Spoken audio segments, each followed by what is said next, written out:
is to have bariatric surgery. Wait, he's over. Not everybody's willing to do what it takes to lose weight. I want to see you down 50 pounds. Really good or really bad? Too large. Only on Discovery Plus. I rolled D-5. What's a client needs? Christina's always in Miss Determined, stay positive, and move forward. On an all-new Christina on the Coast. Thursday night at 9 on HGTV and streaming on Discovery Plus. Oh, you have a lot of clothes over there, don't you? In a suburb outside St. Louis, Brad is eager to get a handle on the compulsion that's taken over his home and his life. But before he can go any further, he'll need to understand what's been causing him to hoard in the first place. Food. Lots of food. And he's hoping licensed psychologist Dr. Rebecca Beaton can help shed some light on the mystery.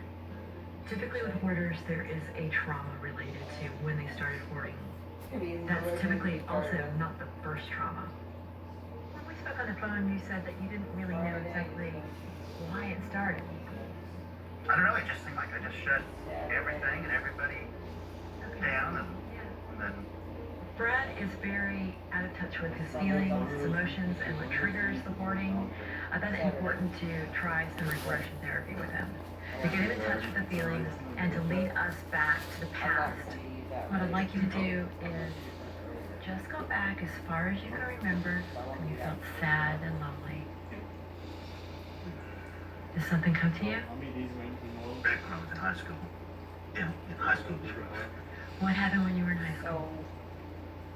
All this person that I cared about a lot. I thought they did too, and what they do after school and what they do during school are like two different things. This is somebody who represents himself as caring about you, and then is mean to you in school. Yeah, well, a lot of them were, but you know, I guess in the heart you just feel like you're by yourself. Feel like you're by yourself? Okay. And I want you to go forward in time from that age to the time just before you started to acquire. What was the triggering event? Probably when I lost my first job. You know, I was let go. I was fired from a job, or like I said, let go, but like hit you in the face. But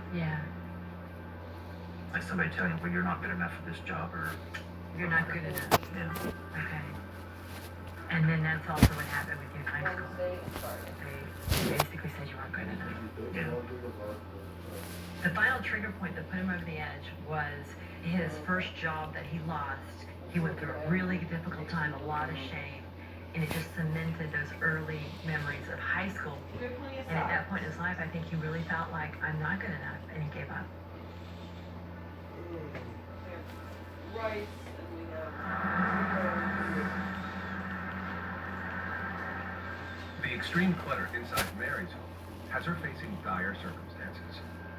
If she doesn't clear her mounds of belongings within the month, city code enforcers will deny her entry by boarding up the house. Those things imprison her, and they dictate how she lives, which is an awful way to have to live. Today, clinical psychologist Dr. Julie Pike is here to try to help Mary come to terms with her situation and prepare her for what needs to be done to reclaim her home.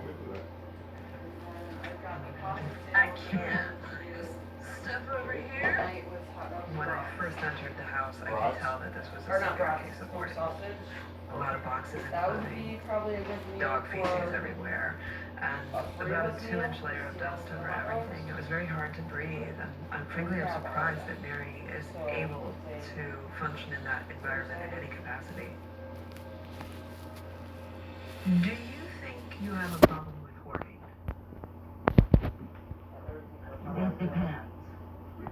The reason I'm here is to help you work through this problem of trying to get your house back. And in order to do that, I need to know what you're willing to do to get rid of things that I don't feel are necessary.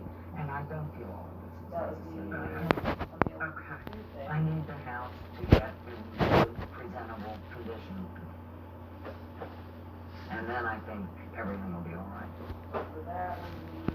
In here I'm seeing a lot of computer items, a lot of dust, and a lot of mold. For example,